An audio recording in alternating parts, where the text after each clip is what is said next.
بالاخره مجبور شدی که هویا و سوفر را به شغل‌های سابقشان برگردن. با داشتن مسئولیت پیشکاری دیگر نمیتوانستم به شغل‌های پیشین خود کتابخوانی و سفره‌داری هم بپردازم.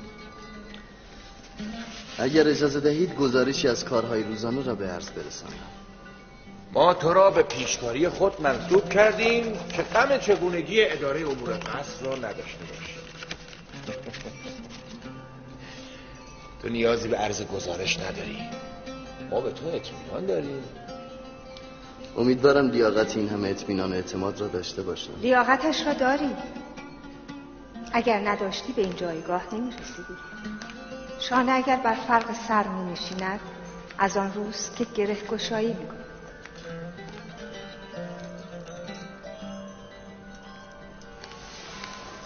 یوزارسیف هم در قصر مشکل گشاست و هم مورد اعتماد.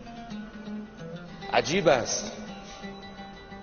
زلیخا با آن غرور اشرافی که دارد معمولاً از کسی تعریف نمی کند، چرا که خود مورد توجه همگان است. بیشک تو با برانگیختن تحسین زلیخا تحسین همه ساکنان قصر را نیز برانگیخته ای. من یقین دارم که یوزارسیف اکنون بر قلوب همه ساکنین قصر حکومت می کند. من خود را لایق این همه لطف نمی دانم و اگر کاری انجام گرفته ادای وظیفه بوده. اگر جناب پوتیفار اجازه دهند از حضورشان مرخص شدم. تو برای رفت آمد در این قصر نیازی به اجازه نداری. هر لحظه که اراده کنی می توانی بروی یا بمانی. سپاسگزارم.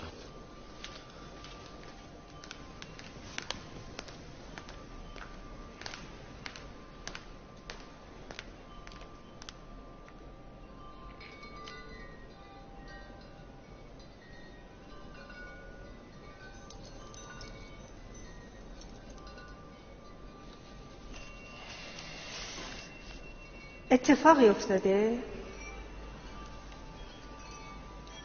یوزارسیف پیش از این با ما مهربان و صمیمی بود، اما مدتی است که حتی نگاهش را از ما دریغ می‌دارد. اطمینان دارم هرچی که هست مربوط به شرم و حیای یوزارسیف است. او اینک کودک نیست. نگاه به چهره زنان زیباروی را دور از اخلاق و ادب می‌داند. من این رفتار او را اهانت تلقی می‌کنم.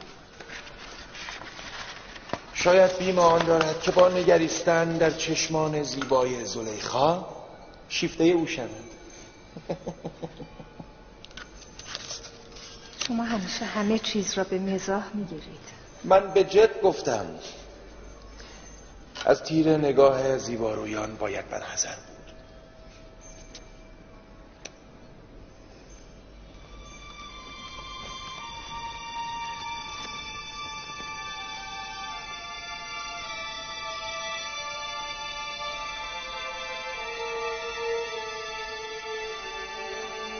رفتار زلیخا و یوزارسیف عادی نبود. آیا چیزی هست که من از آن بیخبرم؟ شب نزدیک است و من خستم. میخواهم استراحت کنم. کسی مزاحم نشود. شما استراحت بفرمایید. من اینجا هستم بانو. نیازی نیست. تو نیز میتوانی بروی.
خداوندا خودم را در پناه تو قرار میدم.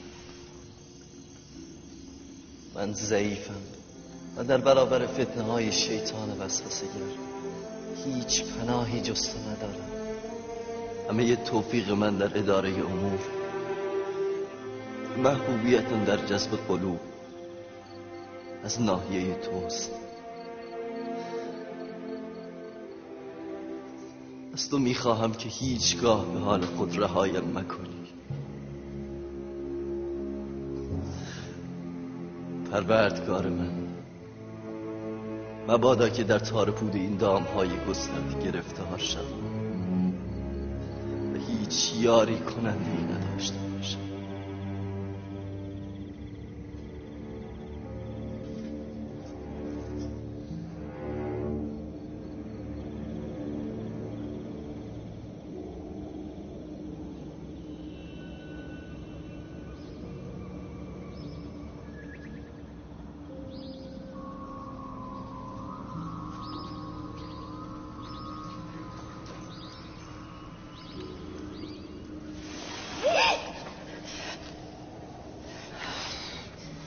خرفته کودن، از جان من چه میخواهی؟ چرا دست از سرم بر نمیداری؟ پوزش میطلبم بانو، مرا ببخش، مجبور بودم. دیدید؟ نگفتم او خدایان ما را پرستش نمی کند، نگفتم او کافر است. باید کاهن بزرگ آنخماو و جناب پوتیفار را به اینجا آورد تا حقیقت را از دست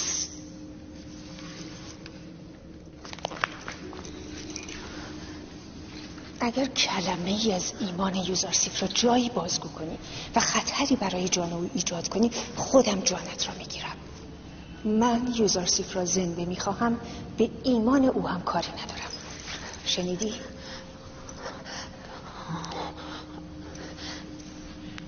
ولی بانو، من برای شما نگرانم. او ایمان شما را نابود خواهد کرد. اینها به تو مربوط نمی شود. اگر ندیمه من هستی باید مطیع من باشی. اگر میخواهی به میل خود رفتار کنی بگو تا تکلیفم را با تو روشن کنم. چشم. من نه چیزی از یوزارسیف دیدم و نه شنیدم. به شما اطمینان میدهم که حفظ راز کنم.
خرفت کودن پیشنهادی دارد، گوش میکنید؟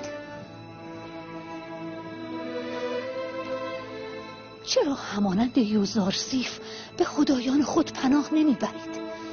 چرا چاره کار خود را از آمون بزرگ نمیخواهید؟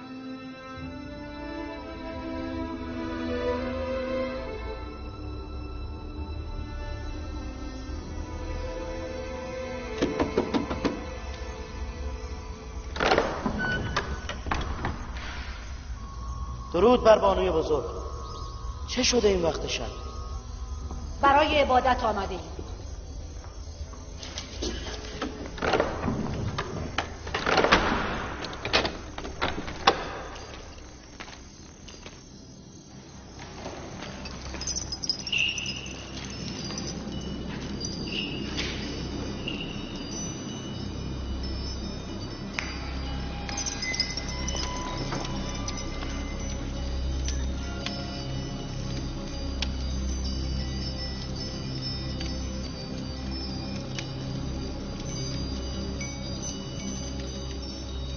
ای آمون بزرگ، در صورتی که یوزارسیف را به دست آورم هدایا و نزورات زیادی را به پای تو نثار خواهم کرد. من جز تو خدایی ندارم، یاریم کن. من او را دوست دارم، او مال من است، زر خرید من است. کاری کن از فرمان من اطاعت کنم. چی شده است بانوی بزرگ؟ این وقت شب آمون خواب است. نباید در این وقت شب برای ایشان مزاحمت ایجاد کرد.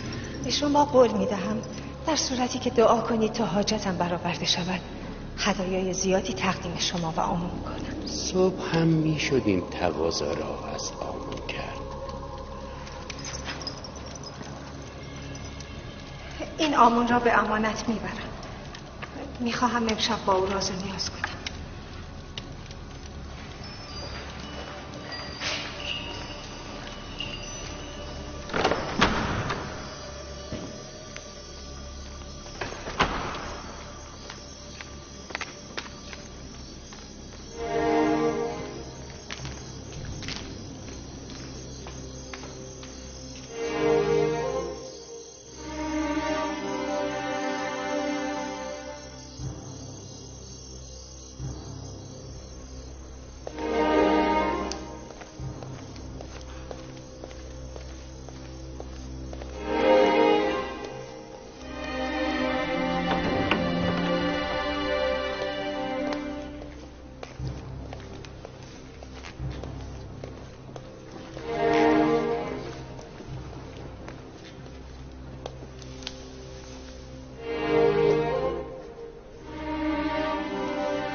نمیدانم چرا آمون یاریم نمی کند. مگر من الهه معبد او نیستم؟ بانوی من، اگر یاری آمون نبود شما از این همه عزت و احترام برخوردار نبودید. آمون است که شما را بر همه زنان مصر برتری و بر همه اهالی قصر سروری داده است. چرا یاوه میگویی؟ کدام برتری؟ کدام سروری؟ مرا در نظر برده زرخرید چنان تغییر کرده است که گویی سرگینی متعفن هستم که حتی به نیم نگاهی نمیارزم. سروری بر قصر و شهر پیشکش، مرا فقط بر این برده عبرانی سروری دهد برایم کافی است. عجیب است، چرا این همه از خود ضعف نشان می دهید؟ شما بانوی این قصر و مالک یوزارسیف هستید. یک ارباب می تواند در مورد برده خود هر گونه تصمیمی بگیرد. چرا به جای گدایی محبت از اقتدار و اختیار خود بهره نمیگیرید؟ به راستی محبت یک برده برای من چه ارزشی دارد؟ من خود او را میخواهم که بی تردید در اختیار من است و جرأت سرپیچی هم ندارد. ای آمون بزرگ، مرا در رساندن به این غلام عبرانی یاری کن. اگر عنایت فرموده مرا به یوزارسیف برسانی 100 سکه هدیه به معبد آمون خواهم کرد.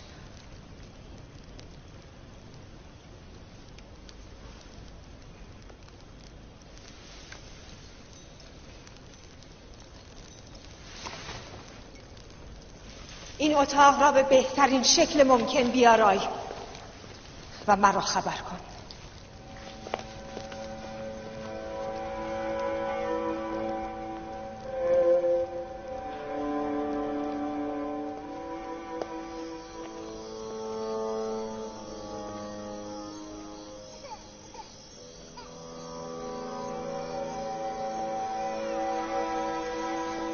سیتنه دخترم، سیتنه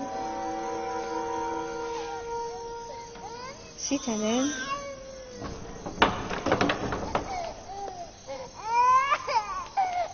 صدای کسی این شما را آزار می‌دهد بانوی من؟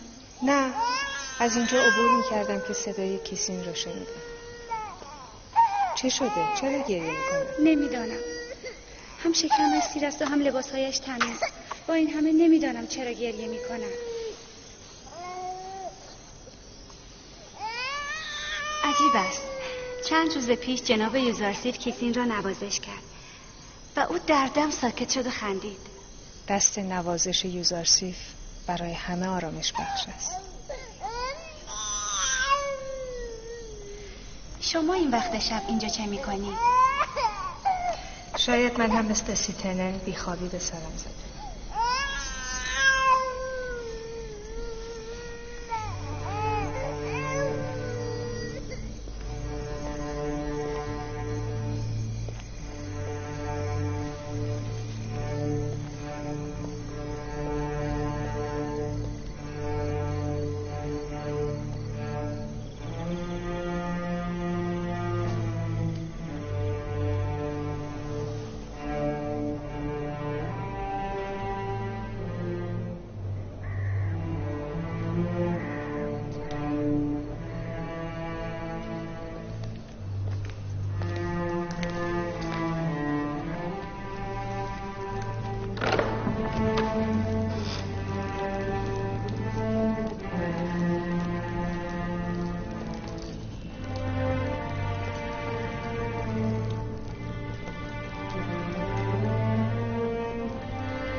یوزارسیف را به اینجا بخوان و وقتی وارد شد تمامی 7 در را ببند.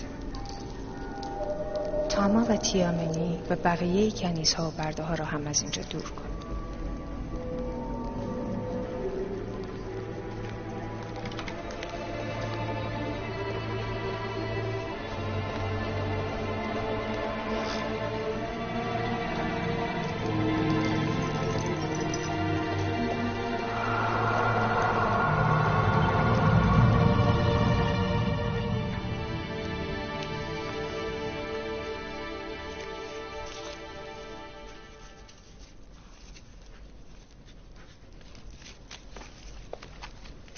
بانو زلیخا شما را احضار فرمودند.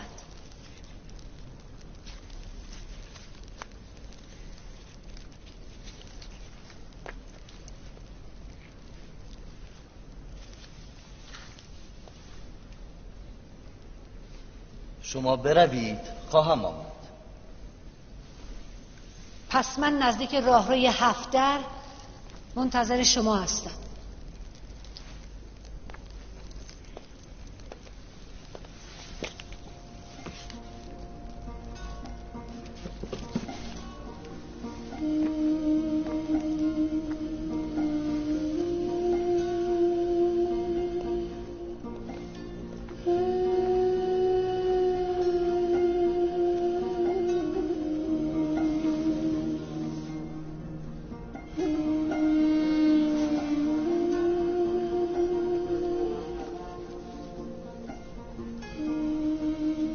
خدایا تنهایم بگذار، جز تو کسی را ندارم.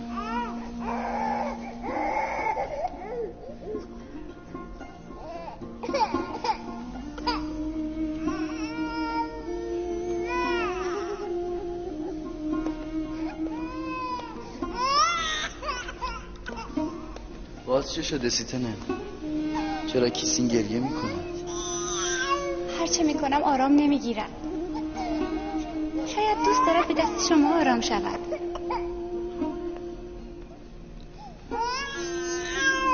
پس چرا آرام نشد؟ شاید این گریه و نارامی دلیل دیگری دارد و شاید روح لطیف او خبر از واقعی شوم میدهد.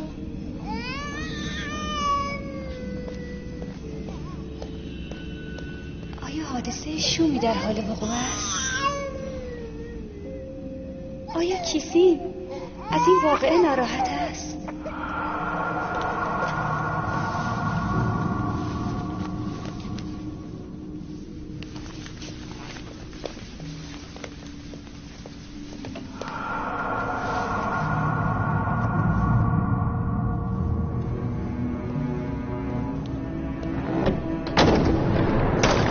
اینجا را که دیدی اتاق مخصوص میهمانان نورچشمی و خیلی نزدیک زلیخا و پوتیفار است. برای رسیدن به این اتاق باید از این 7 دری که ما گذر می‌کنیم گذشت. کلید این درها فقط در دست بانو زلیخاست.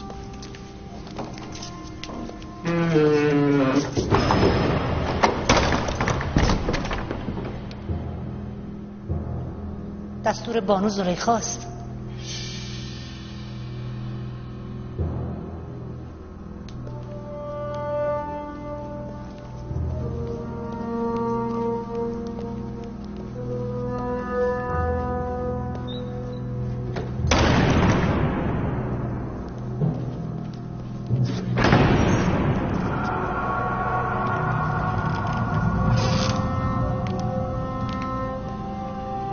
درود بر بانو زلیخا.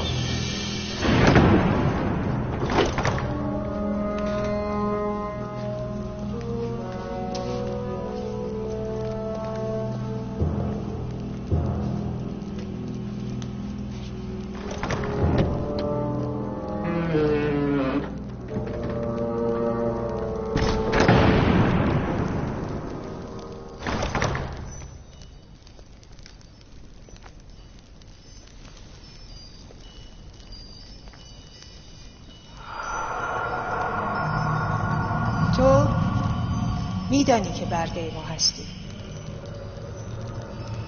همینطور است. و میدانی که یک برده باید از ارباب خود اطاعت کند. آیا تا کنون تمردی از من دیده ای؟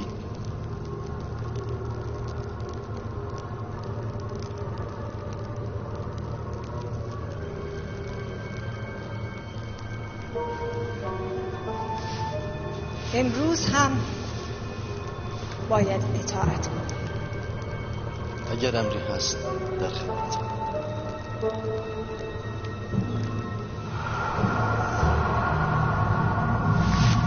من خود را برای تو آماده کردم.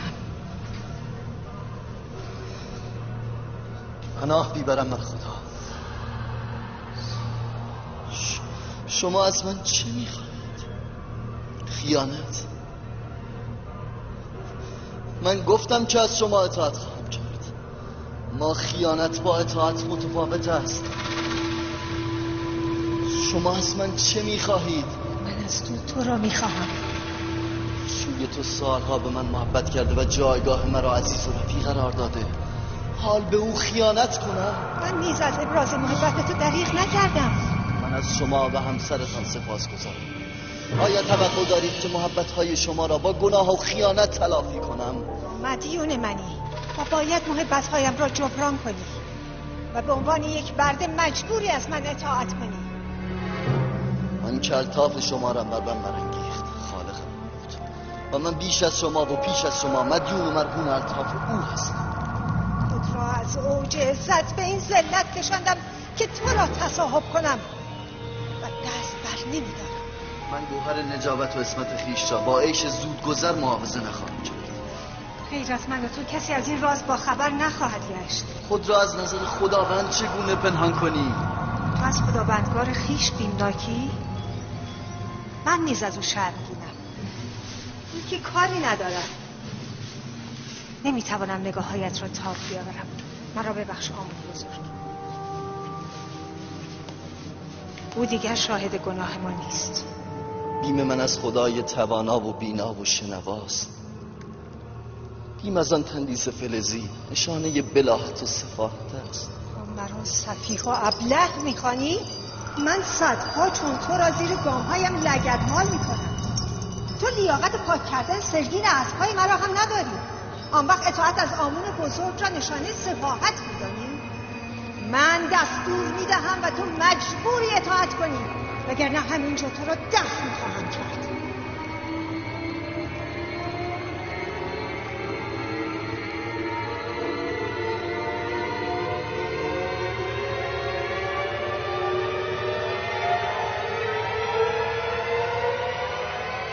فرمان شما را تا آنجا اطاعت خواهم کرد که فرمان خالق یکتا نقض نشود.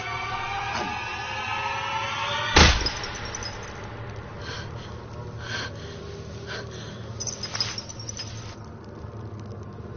بهترین پاسخ تو تنبیه و مقابله به مثل است. مجازاتی سخت اسیر شهوت را از خواب غفلت بیدار می‌کند. ای نبی خدا، این پیامی از جانب پروردگار یکتاست. ما هیچگاه تو را تنها نخواهیم گذاشت. از تنبیه و مقابله به مثل با زلیخا بپرهیز، چرا که تا لحظات دیگر خواهد گفت چون یوسف مرا مطیع عمیان خویش نیافت به جبر متوسل گردید، وانگاه تو محکوم خواهی شد. از این دامگه شیطان به سوی در بگریز.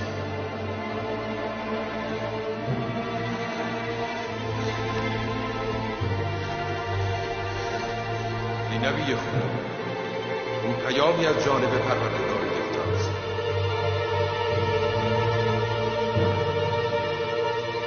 به سوی در بگریز. راه گریزی نیست، تو مجبور به اطاعت هستی.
فکر میکنم در اینجا خبرهایی هست که نیاز به توضیح دارد.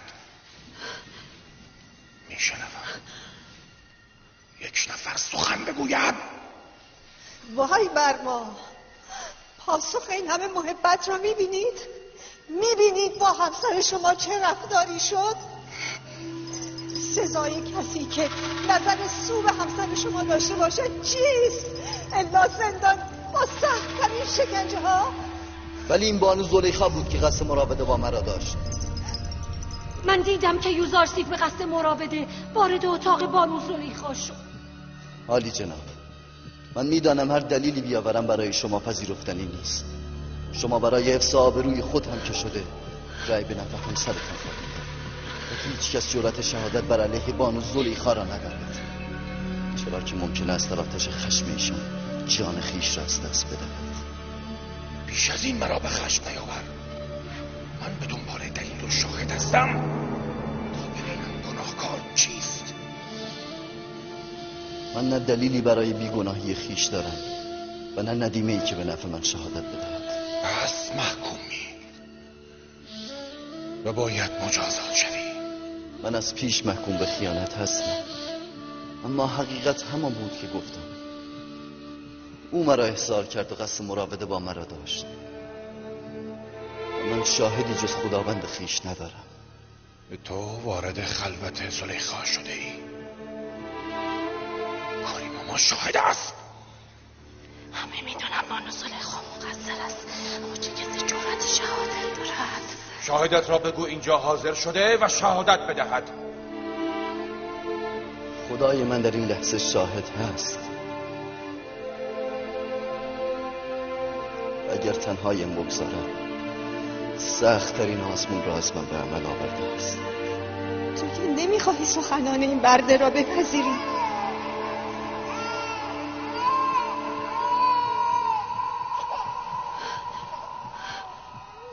اگر بیگناهی خود را نتوانی ثابت کنی،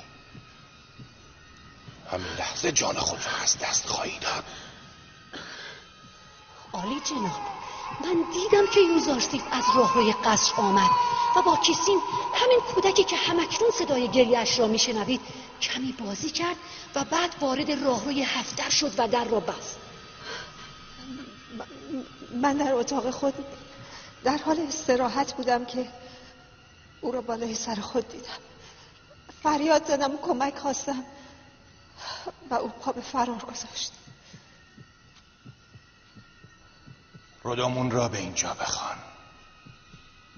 یوزارسیف باید همینجا مجازات شود.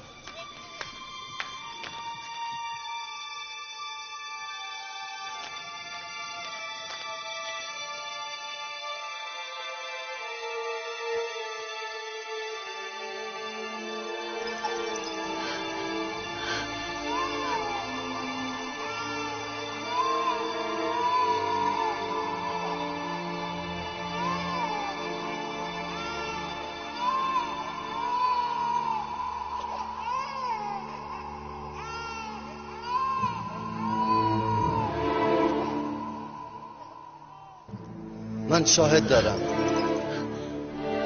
کجاست؟ شاهدت کیست؟ همینک او را احضار.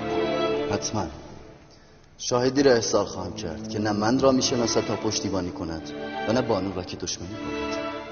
او تو دیوار خواهد گفت و اصلا نخواهد فهمید به نفع یا زیان چه کسی سخن گفته است. از طرفی از بستگان بانو زلیخاست. بیشک شهادت او باید به نفع بانو باشد.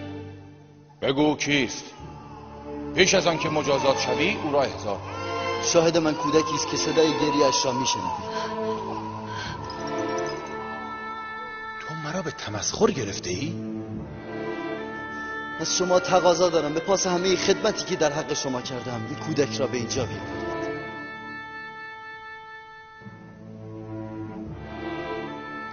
یک نوزاد میخواهد شهادت بدهد؟ عمه‌زاده من؟ مانعی نیست. بگویید بیاورندش.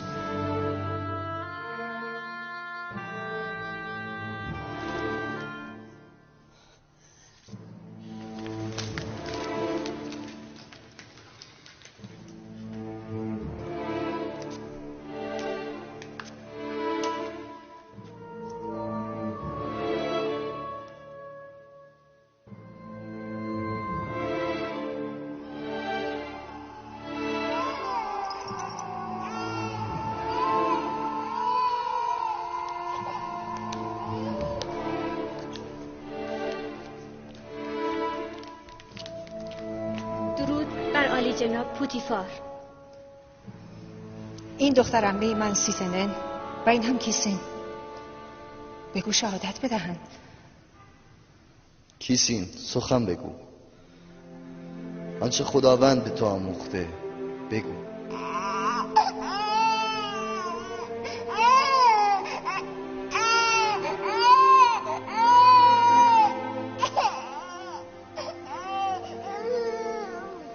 کیسین سخن بگو.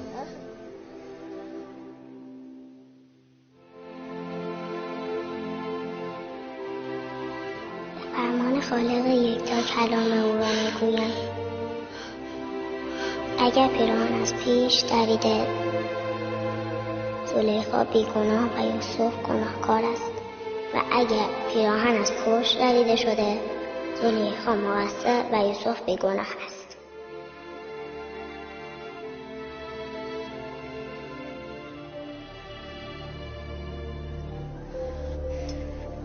چگونه حرف زدی عزیز مادر؟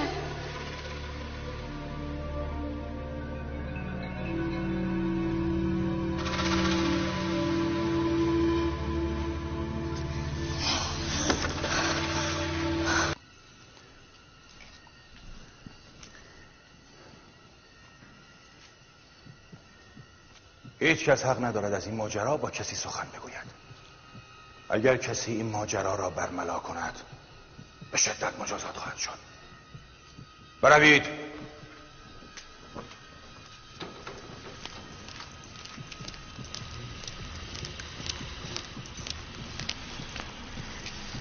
چه شده؟ چه اتفاقی افتاده؟ یک کودک کیسن فرزند سیتنه به سخن آمد و همه چیز را برملا کرد. اگر یک نوزاد میتواند سخن بگوید، اما گفت. آخر چگونه؟ من هم نمیدانم. یوزارسیف از او خواست و او به سخن در آمد. عجیبتر آنکه کودک گفت به اذن خدای یکتا سخن میگویم. این سحر است. اگر حقیقت هم داشته باشد جادویی بیش نیست. یوزارسیف نه تنها ساکنان این قصر که این کودک را هم سحر کرد. هیچ کس جرأت شهادت علیه مرا نداشت جز این کودک. جادوگری است. یوزارسیف یک ساحر است و باید او را در بس کن کاری ماما.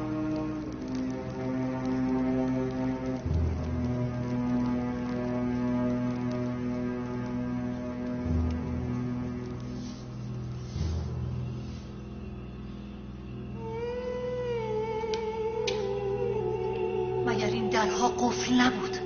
پس او چگونه گریخت؟ باور کردنی نیست. او اصلا به این قفل‌ها دست نمی‌زد، اما درها باز می‌شدند. به خودی خود نگفتم او جادوگر است؟ جادوگر نه. من از کودکی او را بزرگ کردم. او هرگز نزد هیچ جادوگر و ساحری نرفت. پس این در، این کودک،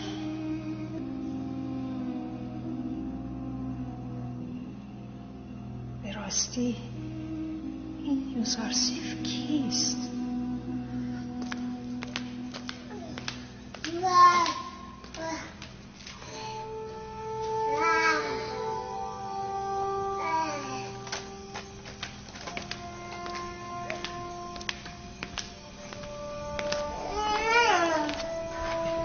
ستیتنن؟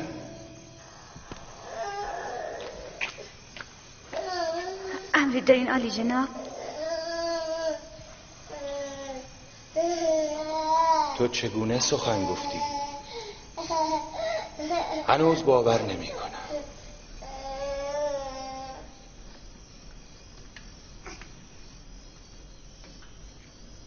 تو اینجا چه میکنی؟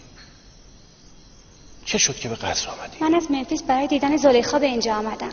نمیدانستم این اتفاق میافتد وگرنه نمی آمدم. تو برای دیدار دختر داییت زلیخا آمدی. چه اشکال دارد؟ از تو و فرزندت سپاسگزارم. اگر نبودید فریب زلیخا را خورده و دستم را به خون پاک و شریف این جوان آلوده می کردم.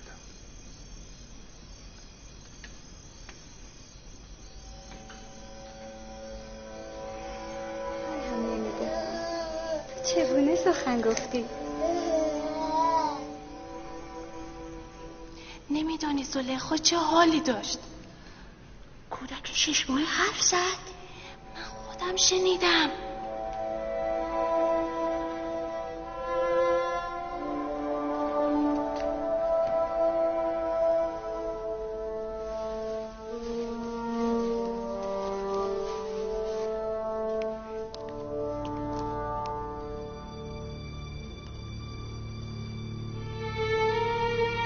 اگر این خبر در همه جا پراکنده شود چه کنی؟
قطعا مدتها در پی او بوده.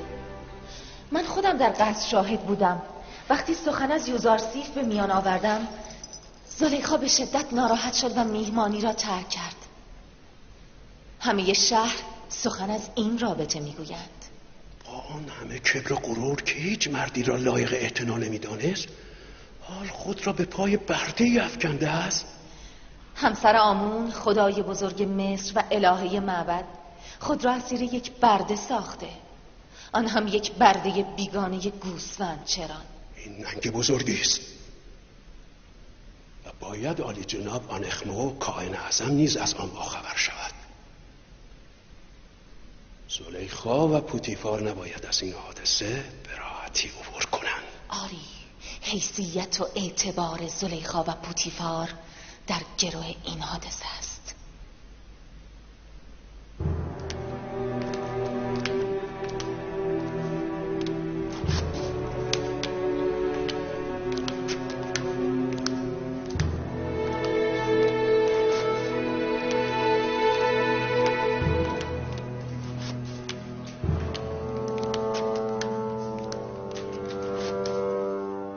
نگفتم میخوام تنها باشم؟